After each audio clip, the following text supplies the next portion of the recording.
1 फेब्रुवारीला देशाचा अर्थसंकल्प हा सादर होणार आहे। या अर्थसंकल्पासंदर्भात सातारकरांना नेमक्या काय अपेक्षा आहेत, सातारकरांची नेमकी काय मागणी आहे, जाणून घेतले आपले प्रतिनिधी इम्तियाज मुसावरी यांनी। केंद्र सरकारच्या बजेटमध्ये दिव्यांगांना पाहिजे अशा सुविधा उपलब्ध नाहीत आणि दिव्यांगांना जी पेन्शन मिळते त्यात फक्त 35% वाटा केंद्र सरकारचा आहे। त्यात त्यांनी पेन्शनमध्ये दिव्यांगांचा पेन्शनसाठी वाटा जास्त करावा ही माझी प्रमुख मागणी आहे।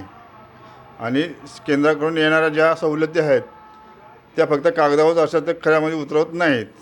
माझी केंद्राकडे एवढीच मागणी आहे की गॅसच्या किमती वाढलेल्या आहेत, गृहिणींनी कोणत्या पद्धतीनं त्यांना म्हणजे हँडल करायला लागतंय, त्या गॅसच्या किमती कमी व्हाव्यात थोड्याशा। आजकाल भरपूर ही निघाले ते जॉब्स वगैरे निघालेत, पण केमिकलच्या डिमांडला जरा जॉब्स कमी आहेत।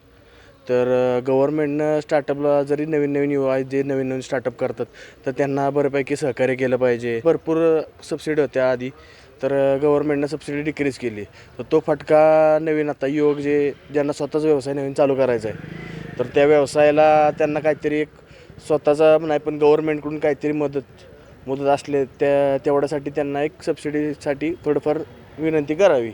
बजेटमध्ये पहिल्यांदा शेतकऱ्यांना हमी भाव मिळावा, खतांची सबसिडी मिळावी।